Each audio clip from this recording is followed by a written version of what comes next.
Vamos dar início ao próximo painel. O tema é Inteligência Artificial e Inteligência de Mercado.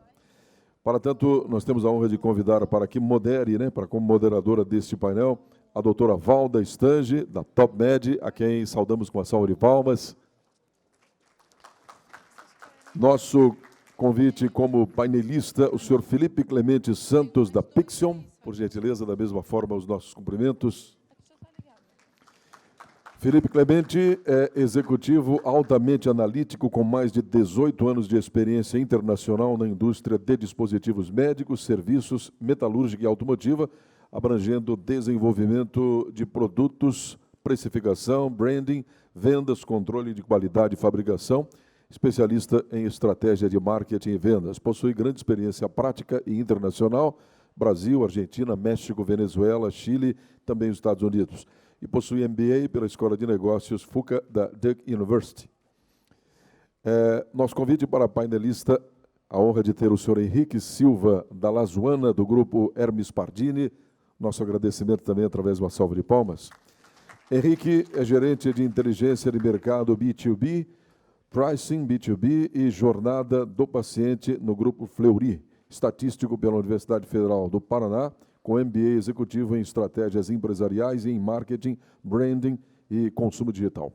Com a palavra, portanto, a coordenadora do painel, Boa tarde a todos. Quero dizer, primeiramente, que é uma grande alegria, uma honra, agradecer a CM pelo convite, estar essa tarde aqui com vocês e estar também com essas feras aí que vai ajudar bastante a desmistificar um pouquinho o tema que é inteligência artificial, inteligência de mercado. Então, eu estava brincando até com o Felipe e com o Henrique, e eu disse, olha, vai ser muito rico a discussão, porque o Henrique é sistemas, desenvolvimento, e o Felipe é sistemas, desenvolvimento, e o Henrique aplica isso na prática e na jornada do paciente. Então, a gente vai ter, eu penso em dividir com vocês em 3 etapas. Vamos ter uma explanação sobre o que o Henrique trouxe para a gente, aí, de mostrar um pouquinho sobre o tema, abrir a discussão. Na sequência, eu elaborei também alguns questionamentos que eu quero contribuir para desmistificar e falar um pouquinho de como a gente já aplica isso na prática, dividir aqui tanto com o Henrique como o Felipe, e também abrir para que vocês possam participar conosco. Esse é o objetivo, que a contribuição aí seja uma discussão rica e que possa trazer grandes insights e grandes ensinamentos para todos nessa tarde. Então, Henrique, palestra contigo agora. Felipe, desculpa, eu olho para ele e eu acho que é Henrique. Felipe, com você. Obrigado, Valda. Bom, boa tarde a todos. Estou muito feliz aqui de estar com vocês. Adoro essa cidade. Um dia ainda mudo para cá. Estou convencendo minha mulher aos poucos. Tá? Então, hoje eu queria falar um pouco. Eu sou engenheiro,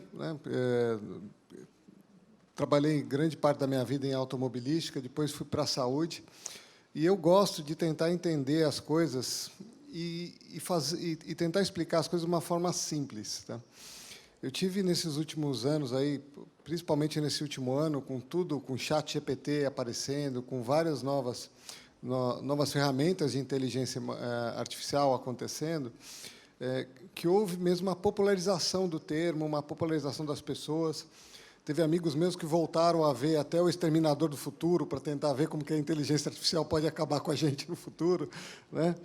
Então, alguns até me perguntaram, para estar envolvido, e aí, vai mesmo, os robôs vão pegar a gente no futuro? Eu falei, não, calma, não é bem assim.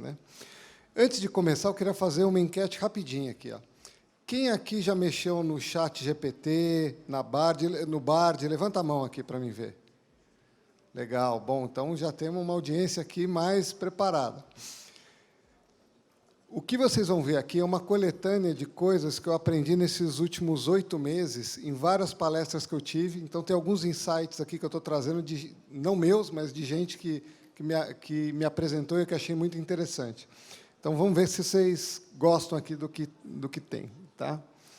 Então, Primeiro eu queria começar aqui, ó.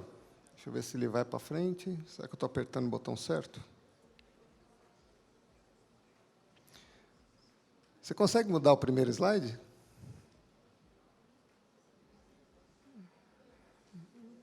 Tem que apertar para onde aqui?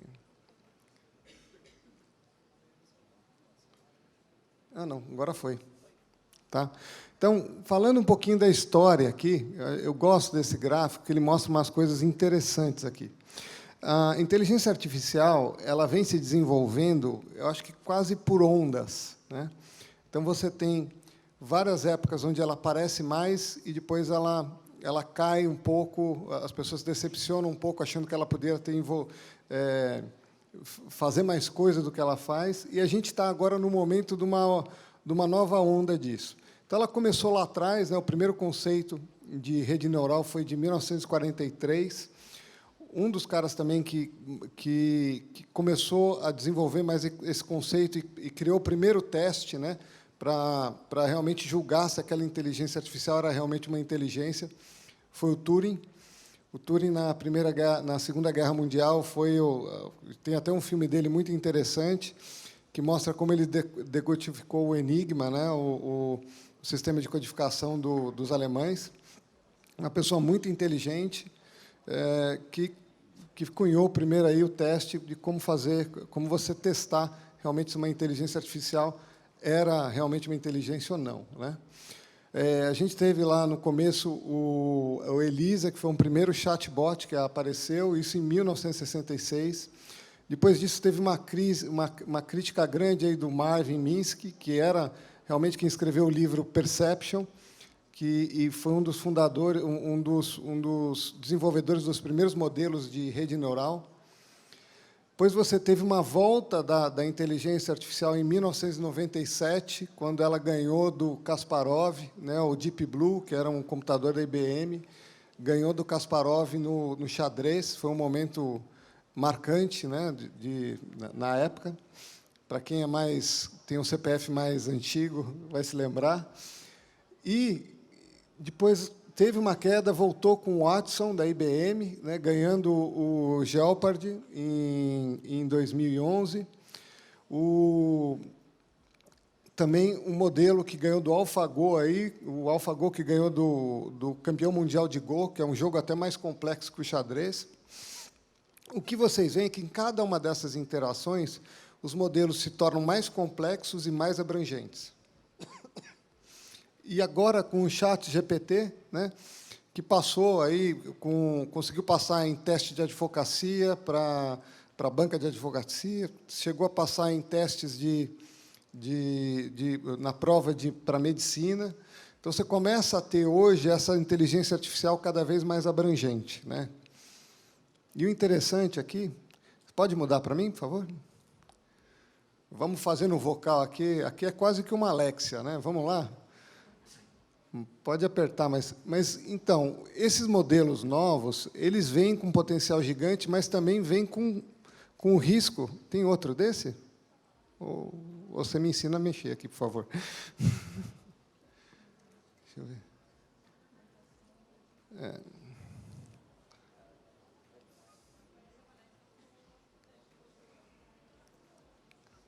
Eu não sei se eu estou longe da antena. Agora está. Aponta para onde? Aí. É o verde, mas para cima, assim, né? Tá bom, deixa eu só. A seta? Você consegue voltar? Eu não estou sabendo mexer. Qual redondo? Não, esse vai para frente, eu quero voltar. Aí, o vermelho. Então, vamos ver se você consegue. Aí, engraçado, você consegue fazer, eu não consigo. Tem que aprender aqui. Bom, e aí essa foto foi uma foto emblemática, que foi uma foto feita por IA, né, do Trump sendo preso. Interessante que hoje você já consegue criar fotos fake, né, então é um risco tremendo que tem acontecido. As fotos ainda têm, se vocês olharem bem, elas não são perfeitas, né? O Trump tem, acho que, 4 pernas aqui, e também tem uma mão estranha aqui, né? Então, mas tem evoluído, e isso é um problema, né, de você estar promovendo e fake news e conseguindo criar imagens que começam a ser bastante realistas. Um outro caso também envolvendo o próprio Yuval Harari, que escreveu, não sei se todos já leram, aí, o Homo Sapiens. Ele fala muito da capacidade do risco das IAs em criar conteúdos que possam influenciar eleições, influenciar as pessoas. Então, que a concentração de informações de poder em cima das IAs tem crescido bastante. E um que me deixou aterrorizado quando eu vi é esse terceiro aqui, que uma IA, cientistas, utilizando as IAs, conseguiram, aí, com algumas perguntas simples, que a IA, em 6 horas, trouxe 40 mil potenciais armas químicas. Tá? Em 6 horas. Sugestões de como criar 40 mil armas químicas. Então, existe hoje, apesar de um potencial imenso, existe também um risco. E existe o lado bom. Saiu essa notícia recentemente, que um antibiótico novo contra uma superbactéria foi criada com a utilização de IAs. Né? Então, é muito importante que a gente comece a saber como utilizar. Né? Também, numa palestra que eu fui, eu achei bem interessante essa definição. Os modelos hoje de IA, tá, podem ser comparados a um exército de estagiários digitais. Eu não sei, eu fiz um teste outro dia com minha avó, é uma pessoa pública, ela foi famosa, ela tem uma certa fama, e eu pedi para o ChatGPT fazer o currículo dela. Me fala o que minha avó fez. Tá? Ela chegou, eu pedi 3 vezes. Nas 3 vezes vieram coisas completamente diferentes. Em uma delas veio que minha avó morreu em 1980, e minha avó ainda está viva. Em outra, falou que ela era presidente de uma instituição no Chile, e ela não é presidente de uma instituição no Chile. O que é interessante é que, em todas as vezes, quando você olha o currículo, como foi escrito, a racionalidade é perfeita. Tudo faz sentido. E a hora que eu fui e falei, mas me mostra onde que minha avó morreu, né? Porque eu cheguei para ele, já que você falou que morreu, mostra. Ele criou uma notícia dizendo que minha avó tinha morrido. Então, é importante, eu acho que é uma ferramenta fantástica para agregar, trazer informações, mas, se vocês estão usando, sempre verifiquem, não acreditem cegamente no que vem lá. Verifiquem a informação antes de utilizar. Ela ajuda muito, mas é um estagiário. Tá? Você precisa sempre verificar o que está sendo feito. Tá?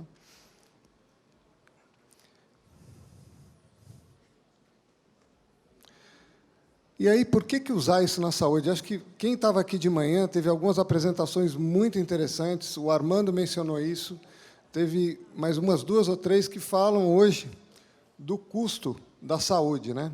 Esse gráfico aqui, essas 3 linhas, a linha de baixo é o IPCA, a linha verde é o reajuste, que é a ANS médio nesses últimos anos, e aqui eu não gosto de falar em inflação, é a inflação da saúde, não é médica, os médicos não têm culpa disso, né? Mas a inflação que a gente tem na saúde, ela vem, com raras exceções, com uma única exceção da pandemia, sendo bem superior ao IPCA e ao reajuste da ANS. O que isso significa? Esse modelo, se ele continuar assim, ele vai se tornar insustentável. Né? Então, o que isso faz é que a gente tem que começar a buscar novas formas de fazer a saúde. A IA é uma dessas ferramentas que a gente pode utilizar mais. Ela sozinha talvez não mude esse cenário, mas ela pode ajudar. Tá? E aí, isso aqui foi um slide que foi mostrado por um médico amigo meu, Fabrício Machado. Ele trabalha, se eu não me engano, na Prevent Senior, o cara de tecnologia, um cara muito legal, muito bom. E ele me fala que, quando ele vai usar, quando ele está pensando em se vale a pena ou não usar uma nova ferramenta, e, no caso, pode ser uma IA, que você tem que fazer esses 2 crivos aqui. Primeiro, o crivo tecnológico. Tá? Essa solução ela vai resolver um problema? Ela vai melhorar um processo? Ela vai aumentar um acesso? Se você não conseguir responder sim para nenhuma dessas perguntas aqui, aquela tecnologia realmente não passa no crivo tecnológico. Fora o crivo tecnológico, você tem que ver se o crivo da saúde também passa. Então, ela vai melhorar a saúde populacional? Ela vai reduzir o custo da jornada do paciente? Ela vai melhorar a experiência do indivíduo? Ela vai melhorar a experiência do profissional de saúde? Se você não conseguir responder sim para nenhuma dessas perguntas, de repente, aquela solução que você está vendo não vai te ajudar a resolver um problema. Tá? E isso é uma coisa importante agora, principalmente quando as inteligências artificiais estão tão na moda, a gente está pensando tanto nelas, né? Às vezes a gente se deixa levar e acha que vai resolver o problema sem nem saber o problema que a gente quer resolver, né? Então, é importante sempre pensar nisso, na hora que você estiver decidindo se vai usar ou não uma técnica nova. E aí, uma das coisas que eu adoro usar, eu adoro o Steve Jobs, eu adoro o que ele fez. Ele, como indivíduo, algumas coisas eu não concordava 100% com ele, mas eu adoro essa dinâmica que ele tem, né? Então, se você vai colocar uma nova tecnologia, para que ela funcione que nem mágica, como ele falava, é importante, primeiro, você ter certeza do problema que você quer resolver. Depois que você sabe o problema, você tem que olhar que tecnologia poderia realmente ajudar a resolver aquele problema. E depois que você tem esses dois, aí você realmente quebra a cabeça em como você torna a experiência do usuário fantástica. Como que aquela tecnologia que você está botando, ela nem vai aparecer na hora que o usuário está fazendo. Ele só vai se espantar em como foi fácil de resolver aquele problema. Cara, lá atrás, alguns de vocês aqui nasceram antes do iPhone, né? Experimentaram telefones que não eram smartphones e os primeiros smartphones de tecla, né? O lançamento do iPhone foi um negócio doido. Eu cheguei a ver ele pessoalmente na época. Eu queria ter no dia seguinte, não existia no Brasil, eu queria comprar um iPhone e levar para o Brasil, mesmo que ele não funcionasse. Tá? E é interessante pensar que a tecnologia para fazer aquilo e os problemas que ele resolveu já existiam antes. É que ninguém tinha pensado nessa experiência do usuário.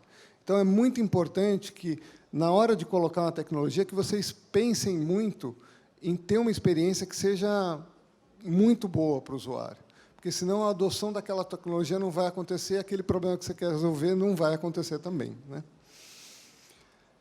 Então, falando um pouco agora de como a gente está trabalhando dentro da Pixel, o que a gente tem feito. A gente tem uma inteligência nossa, artificial, uma IA chamada Lumia, e a gente está usando ela, a gente está focando em três grandes áreas aqui. A primeira dela é a jornada digital do paciente. Então, o paciente entrou, ele vai agendar uma consulta, ele vai ter que fazer o check-in, ele vai receber esse exame. É legal que esse procedimento seja feito o mais tranquilo para ele, na hora que ele quiser. Eu adoro usar o exemplo aqui das empresas aéreas, né? Quem aqui vai no balcão fazer check-in? Hoje em dia, a maioria da gente já tem um check-in vindo aqui. Eu estou viajando pela Latam, o meu check-in já foi feito, eu não preciso nem passar lá. Então, o ideal é que, cada vez mais, esse processo seja mais fácil, né? Nas imagens, as IAs de imagem já existem há algum tempo e já estão bem desenvolvidas. E a gente vem integrando elas nas nossas soluções para que a gente tenha aquela mágica, aquela coisa que você nem percebe que você está usando uma IA. E uma das áreas que a gente tem explorado muito, eu não tenho exemplos aqui, eu vou trazer dos outros dois, é na parte de integrações. As IAs elas podem reduzir muito o custo de integrar sistemas, tá? E isso a gente tem visto como um grande potencial. Se a gente quer reduzir o custo da saúde, os sistemas têm que se falar, e quanto mais você conseguir integrar, e mais barato se fizer essa integração, mais a sua solução vai ser relevante para o mercado. Então, a gente tem investido muito nisso. E o último aqui, que é onde a gente realmente está olhando o ChatGPT com bastante carinho, é na parte de organizar e sumarizar informações para os profissionais de saúde. A gente está olhando várias áreas nos nossos softwares para fazer isso. A ideia aqui é auxiliar e não dar o diagnóstico pelo médico, tá?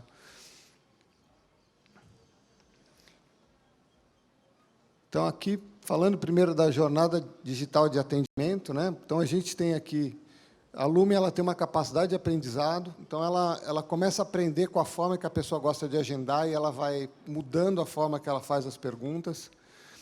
Ela está disponível 24 horas, né?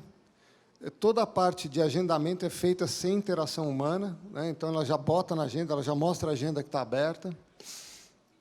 Ela é capaz de compreender não só fases padrões, mas também, se você falar, eu quero fazer um raio-x, eu quero fazer um RX, eu quero fazer uma chapa.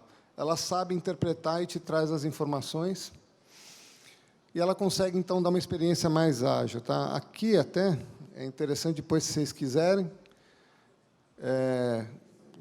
brincar com ela, esse é o número. Se vocês baterem uma foto desse QR Code aqui, ela entra no WhatsApp. Tá? Essa é uma versão ainda antiga, é uma versão beta. A gente já tem uma versão nova bem mais rápida, mas já dá para dar uma ideia de como funciona.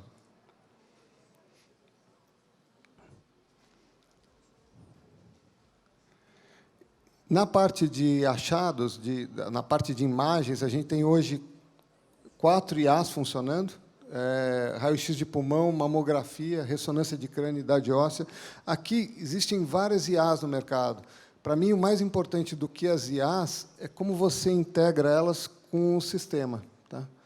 Então, no caso, a gente tem um PACS, né, nosso, e a gente tem uma central de laudos. Então, aqui, você vê, a máquina integra com o PACS, o Lumia fica na rede, ele busca as imagens do PACS, ele faz o julgamento ali, dá as opiniões dele, volta para a imagem, e você também tem um feedback, se o médico concorda ou não, que volta para a Lumia. Então, ele reaprende com a experiência do médico. Tá? Então, para dar uma ideia de como isso aqui funciona, então, vocês estão vendo aqui, isso aqui é a central de agenda. Né? Então, você tem aqui esse símbolozinho que fala onde a Lumia foi utilizada, em quais exames. Se ela detectou um achado, ela joga o exame na frente para o médico analisar antes, como urgente. Aqui ela fala o que ela encontrou naquele exame, que achado que ela teve. E aí, você olhando na imagem, ela mostra a imagem, né, do que ela achou, o que ela achou, o que ela acha que é, qual que é a percentagem de certeza que ela tem, e aqui o médico pode dizer se ele concorda ou não. Então, isso retroalimenta o sistema, aí aprende com o que o médico fez. E a gente utiliza isso também para saber a idade óssea, aqui no pulmão e aqui na mama, dizendo quais os achados que ela teve em cada um deles. Tá? Então, fica muito mais fácil, o médico já está acostumado a utilizar a ferramenta, ela aparece dentro da ferramenta, e essas informações são usadas sem que ele precise mudar muito o processo que ele faz hoje. Bom, gente, era isso que eu tinha. Eu gosto de terminar com essa frase, eu adoro isso, do Albert Einstein, né, que insanidade é continuar fazendo sempre a mesma coisa e esperar resultados diferentes. Eu acho que isso é muito real para o momento que a gente está vivendo agora na saúde. Se a gente quiser realmente que mude, que a gente consiga ter uma saúde sustentável no futuro, a gente precisa começar a mudar o jeito que a gente faz as coisas. Obrigado.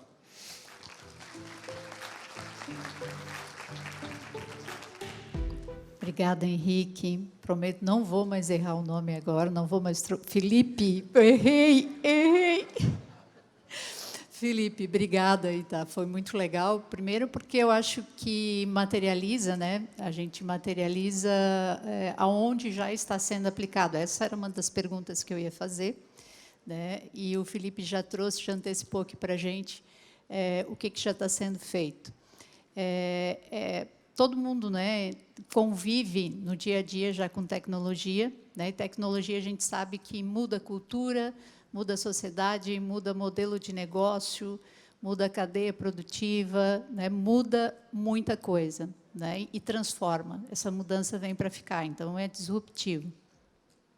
Há quem diga, né, se compare que a IA está para nós, né, como a internet revolucionou o nosso modo de vida.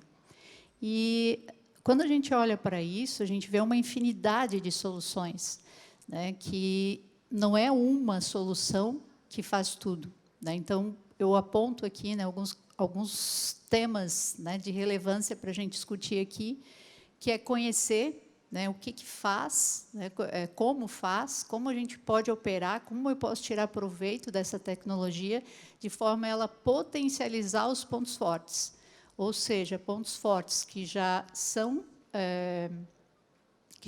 implantados se tornem ainda mais fortes, e a habilidade também de fortalecer essas habilidades, né, profissionais, essas habilidades de análise de negócio, coleta e análise de dados, integração entre as informações, né, então essas redes que se estabelecem vêm para potencializar. Então, eu não tenho dúvida de que veio para ficar, já chegou, já usamos, né, usamos e não nos damos conta, né, desde uma simples rota, na melhor rota de trânsito, previsão de tempo, sugestão de filme pela uma plataforma de streaming, e por aí vai, né? Então, ela já está presente, nós já fizemos uso. Agora, o que nós vamos fazer daqui para frente é aplicar isso em jornadas, né, que já fizemos, estabelecer jornadas mais eficientes. Eu acho que o Henrique vai contribuir bastante com a gente nesse quesito,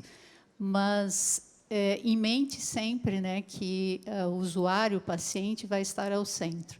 Se não entregarmos absolutamente nada diferente lá no final, não tem por que aplicar essa jornada de inteligência artificial e aprimorar o processo. Não tenha dúvida que na saúde isso vai ser ainda mais disruptivo, né? Isso tudo potencializado aí com a percepção, né, que a pandemia nos deixou, percepção e legado mesmo, né? Porque a gente viveu tempos onde a velocidade, a necessidade de resolutividade, assertividade se fez muito presente, né? Era uma necessidade que fosse ágil, que fosse rápido, que fosse preciso. E se descobriu aí a versatilidade de soluções virtuais, né, que funcionava. E aí, fazendo um gancho, né, Felipe, como que tu falou do Steve Jobs com o iPhone, a medicina já existe, né, tecnologia, diagnóstico assertivo já existe. Por que a gente não usava, a tecnologia estava aí, por que a gente não usava para estabelecer e fazer essa ponte e, de fato, promover um acesso, né? Então, sem dúvida, nós estamos falando aí de uma revolução na área da saúde, em termos de acesso, em termos de qualidade de vida, em termos de equidade, inclusive, né, porque chega nas áreas mais remotas, acesso, e nós estamos falando de absolutamente nenhuma barreira física nesse meio, e que não tenho dúvida que vai mudar a relação de saúde que as pessoas têm hoje, né? Elas olharão para isso de outra forma, né?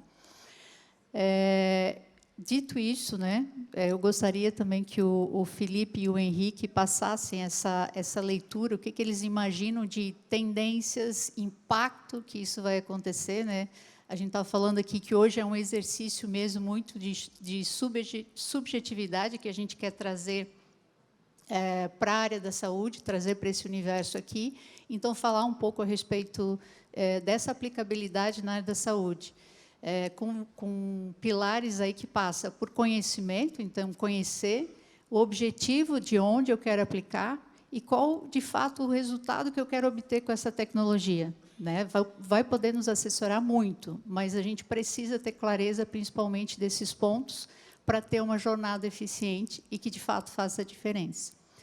Então, Felipe e Henrique, como é que vocês, né, estendo aos dois essa questão de tendência, né, quais são as tendências, qual o impacto que isso vai ter e aonde vai ser mais representativo, em que ponto da jornada a IA vai se refletir mais disruptiva, digamos assim.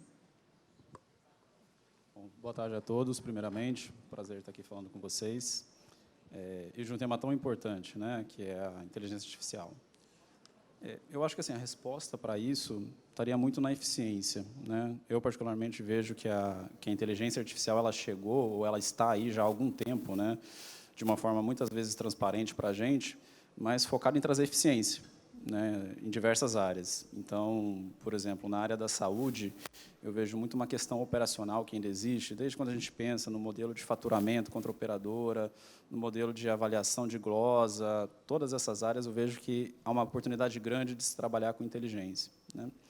Trazendo um pouquinho até para um caso real que a gente tem hoje dentro do Grupo Fleury, no âmbito de jornada do paciente, a gente tinha um desafio de avaliar uma jornada de rastreamento do paciente com nódulos tiroidianos, né? E aí a gente foi para avaliar o ultrassom de tiroide, só que quando a gente se depara com o laudo descritivo, né, que tem várias nuances diferentes, vários médicos que laudam, que por suas vezes usam expressões próprias ou usam questões próprias para escrever, a gente não conseguia, de uma certa forma, padronizar isso para entender, mas como é que está isso? Está tendo nódulo, não está? Como é que é o comportamento? Existe algum padrão ou não existe? E a gente recorreu justamente para uma inteligência artificial generativa, né, que a gente já está falando aqui, que eu acho que é a grande revolução recente, né, dentro das ondas, né, que o Felipe bem comentou aqui, que é a IA generativa, que é o que está por trás do ChatGPT, por exemplo. A gente passou um padrão para ele, falando, olha, eu preciso que você classifique os meus laudos de ultrassom de tireoide com o seguinte padrão: na primeira linha você vai trazer qual que é o tamanho, na segunda linha você vai trazer qual que é a espessura, na segunda linha você vai trazer quem que foi o médico que laudou, enfim, uma série de itens ali que eram relevantes para a análise que a gente estava conduzindo, né? Então, isso uma pessoa poderia fazer? Sem dúvida, né? Mas quanto tempo que ela levaria para laudar uma infinidade de laudos, por exemplo, né, para fazer essa padronização dentro dos laudos? Então, isso levaria muito tempo, né? Então, a inteligência artificial fez isso em poucos minutos, né?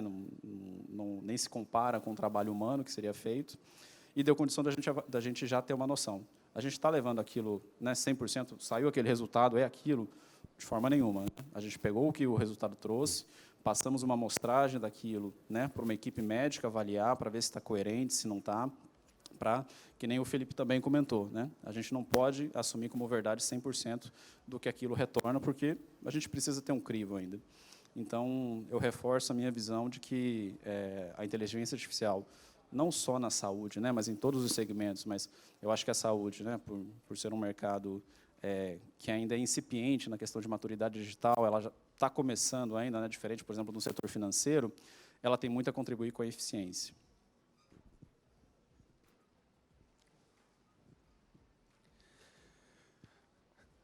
Valdo, é uma pergunta bem interessante. Eu posso contar um pouco de um sonho que eu tenho? Como que eu imagino aqui a saúde?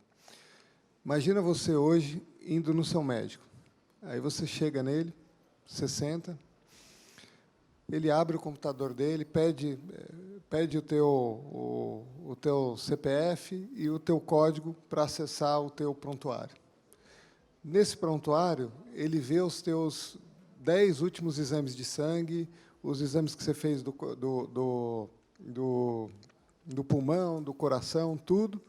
Só que, em vez de ele ver esses exames todos e gastar 4 horas olhando tudo da tua vida, que vai estar lá, ele tem uma inteligência que já falou, olha, acompanhando os últimos 5 exames de sangue, eu vi que a taxa de glicose está subindo. Então, ele pode estar se tornando um diabético. Eu vi que o pulmão dele tem algumas manchas ali que podem ser algum sinal de uma tuberculose, de algum outro problema que tenha. Com base nisso, a própria inteligência já sugere, olha, eu acho que você deveria olhar isso nesse paciente, e talvez valha a pena pegar esse tipo de exame. Isso ganha um tempo gigante para o médico, porque o médico já ganha as informações na ponta e ele pode gastar o tempo conhecendo e falando com o paciente, entendendo os hábitos dele, entendendo por que talvez aquela glicose esteja subindo, entendendo como que seria uma adequada à realidade dele, dar algum tratamento que ele tivesse maior aderência. Hoje, cada vez mais, o médico passa menos tempo com os pacientes, tá? Gasta mais tempo fazendo burocracia, menos tempo com os pacientes, e cada vez tem menos tempo para atender, dada a demanda crescente e os custos. Então, eu vejo que, se a gente conseguir ter essas informações fluindo, esse ganho que a gente pode ter de acesso e de qualidade do atendimento e custo dele pode cair tremendamente, tá? Então, para mim, esse seria um sonho. Eu acho que já tem parte desses sonhos acontecendo.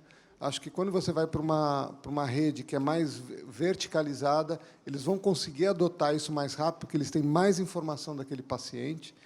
Mas eu acho que o futuro tem que caminhar para isso. Senão, a gente vai acabar tendo uma saúde de altíssima qualidade, mas para uma parcela muito pequena da população. Então, o entendimento é que a gente vai melhorar significativamente o acesso, né, porque mais gente vai poder ser atendido com mais qualidade, e o médico vai potencializar a habilidade dele, que é poder, de fato, fazer um diagnóstico bem estruturado e suportado, né, tornando ainda cada vez mais eficiente, né, mais resolutivo. E mais seguro também, né? Na prática, vocês entendem que a gente já está no caminho para isso acontecer? Isso já existe, já é uma realidade? Isso é distante? Como é que vocês veem essa jornada acoplada aí ao nosso dia a dia, né, na vida real, digamos assim falando? E quais seriam os desafios que vocês enxergam a curto e médio prazo? Curto, vamos falar de curto, já é tanto, né, já é tão subjetivo, vamos falar de curto prazo, porque falar de médio prazo já seria muita ousadia. Bom, eu vejo de uma forma muito tímida ainda, né, isso acontecendo.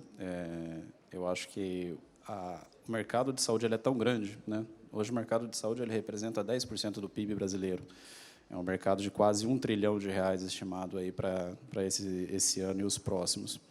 E ele é muito granularizado, né? A gente tem níveis de serviço excelentes, com dados excelentes, com estruturas e infraestruturas excelentes de atendimento, mas, por outro lado, a gente tem os extremos, né? A gente tem aquela clínica, aquela unidade de atendimento que não tem um computador, que ainda não chegou à internet, né?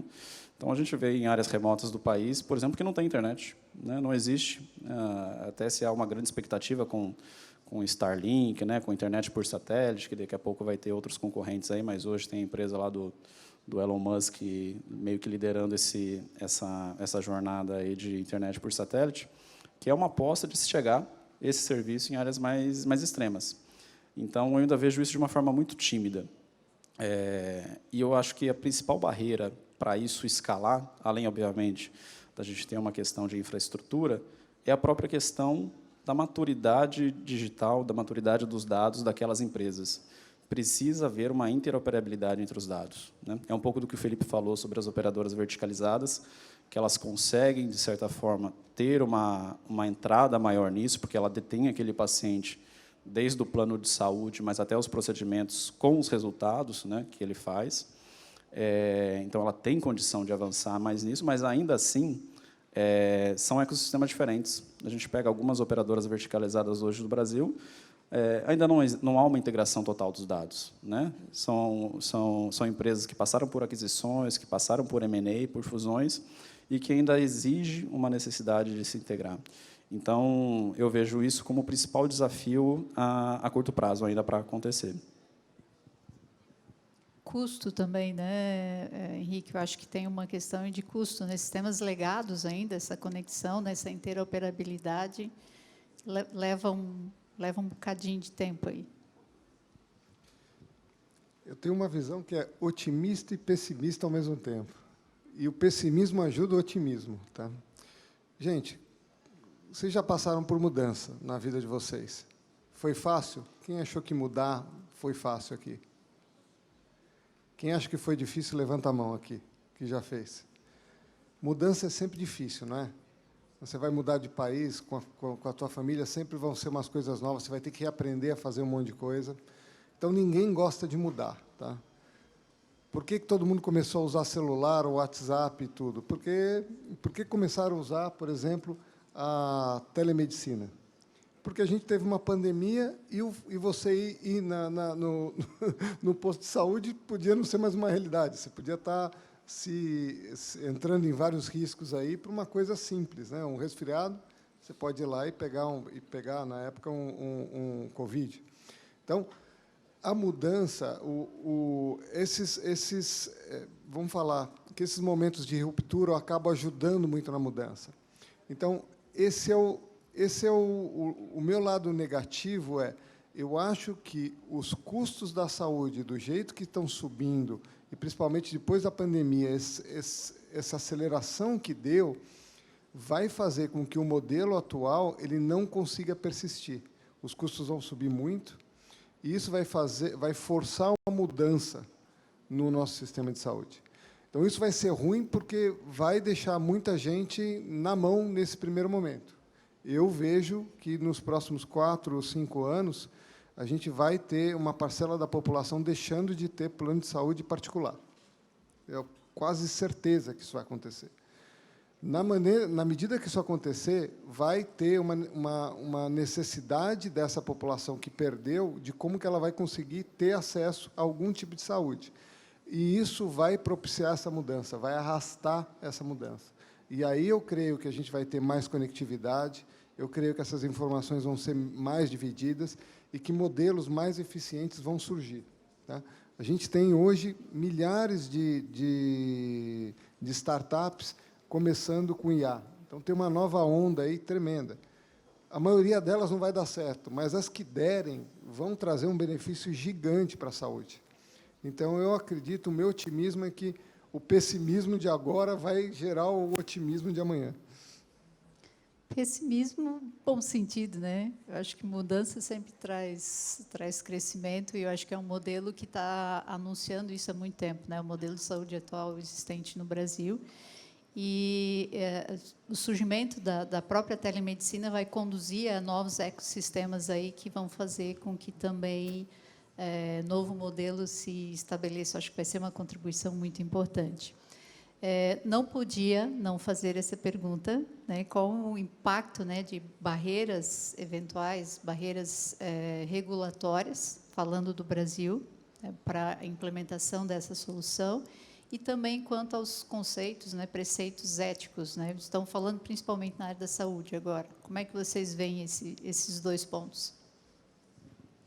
Bom, eu vejo que existem, acho que talvez, até antes de entrar na questão regulatória, eu vejo que existe uma barreira, de certa forma, e, novamente, né, quando a gente fala muito da IA generativa, que é o custo computacional para isso acontecer, né? Talvez até o Felipe aqui possa contribuir mais dentro do âmbito de tecnologia mesmo, mas hoje é extremamente caro para você manter um modelo de inteligência artificial rodando, né, de forma generativa, porque usa inúmero volume de dados, capacidade, recurso computacional de nuvem, e é extremamente caro, né? Só para vocês terem uma ideia, estima-se que aí a OpenAI, né, o ChatGPT, gaste $700 mil por dia para rodar aquela versão, né?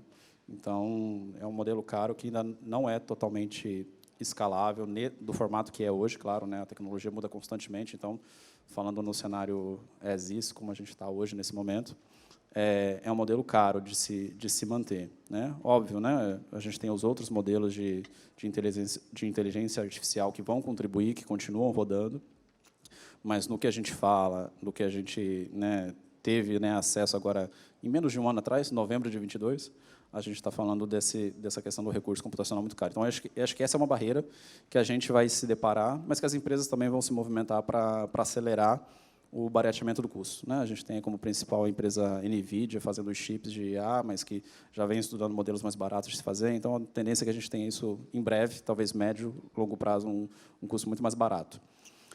Regulatoriamente falando, e quando a gente pensa no Brasil, quando a gente pensa em vigilância sanitária, é um cenário muito complexo, né? É difícil a gente ter uma resposta para essa pergunta, mas a gente vê, né, que até hoje, nos trâmites normais, existem interpretações diferentes para legislações iguais, praticamente. Então, isso é muito complexo da gente falar como que será lá na frente, né? Mas o que eu vejo? Eu acho que, inicialmente, e aí talvez pensando no curto e médio prazo, eu acho que a questão regulatória talvez não vai impactar, porque a gente vai estar falando de uma questão muito mais interna, né? Eu acho que no auxílio ao médico, né, no auxílio ao sistema de saúde, sem impactar necessariamente na entrega final do produto ou do serviço médico, né? Então, novamente, voltando àquela primeira frase, né, da eficiência, da eficácia, eu acho que ela vai contribuir para isso, sem necessariamente precisar passar por uma regulação, né, que envolva alguma questão que vá ser o produto final entregue ao paciente, mantendo o médico ali na linha de frente, né, ou o enfermeiro, ou o profissional de saúde na linha de frente, sem precisar envolver. Novamente, curto, médio prazo. Longo prazo, acho que já é outro cenário que é mais difícil. Talvez uma próxima CM a gente já tenha alguma resposta disso. Ser uma ferramenta, né? Não um produto final. Olha, até, Henrique, falando um pouco, o custo é muito alto hoje. O custo computacional e de energia para fazer essas pesquisas é absurdamente alto. Então, mas lembrando que os modelos hoje eles são muito abertos. Então, é um modelo genérico que vai responder sobre tudo, tá? O que eu acho que é o futuro, primeiro, vai ficar mais eficiente, esses modelos vão ficar mais eficientes, o hardware está ficando mais eficiente para isso, né, os chips, mas também esses modelos vão se especializar. Eu acho que vai ter modelos específicos para cada área da medicina, e esses, sim, vão ser economicamente viáveis, tá? Quando a gente olha a parte ética, eu acho que tem alguns pontos ali importantes. Eu vejo um perigo gigante hoje do famoso Dr. Google que tinha e que agora vai virar Dr. ChatGPT, do próprio paciente, das próprias pessoas entrando, descrevendo a doença e o ChatGPT dando praticamente um diagnóstico, né? E ele começando a se automedicar sem consultar um médico para ter certeza sobre aquilo. Então, aí, eu acho que vai ter que ter alguma regulamentação em cima disso, porque isso é um perigo gigante que já começou a acontecer, né? E, às vezes, colocando até médicos em xeque, né? O médico dá um parecer diferente do que tem lá, não pediu aquela ressonância que ele acha que ele tem que fazer, o médico até sendo, de alguma forma, pressionado a indicar coisas que ele não acredita que deveria indicar, por causa de um parecer prévio de uma inteligência artificial que sabe lá de onde ele buscou aquela informação. Então, eu acho que aí tem um dilema ético grande que vai precisar ver como que a gente limita isso. Do lado de ferramentas para auxiliar, eu acho que a maioria das ferramentas vão ser realmente de auxílio. E eu acho que tem uma milha gigante, tem uma oportunidade gigante de valor em como analisar esses dados que começam a ser integrados.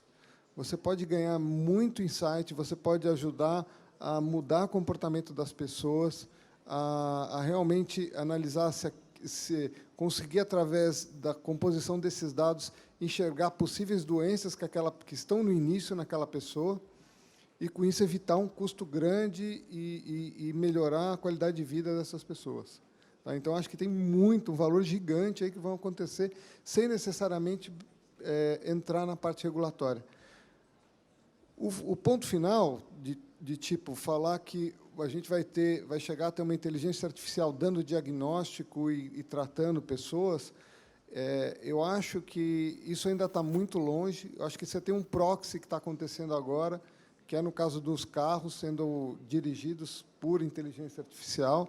A gente precisa ver como a regulação vai ser feita em cima disso. Provavelmente, isso aqui pode auxiliar na regulação no futuro da medicina, onde alguma inteligência artificial possibilitaria dar um resultado final sem a anuência de um humano, né? Vamos falar assim.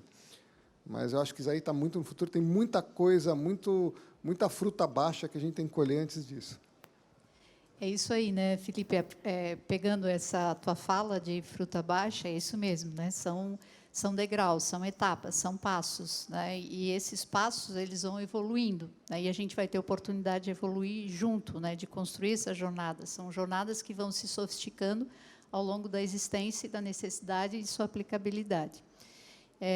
Eu queria agora abrir aí para 2 perguntas, pode ser? Se alguém tiver, e a gente tem pouco tempo, mas eu acho que ainda dá para a gente compartilhar esse tempo aí com 2 questões. Com certeza deve ter algum tema aí de relevância que vocês queiram abordar que a gente não trouxe ainda.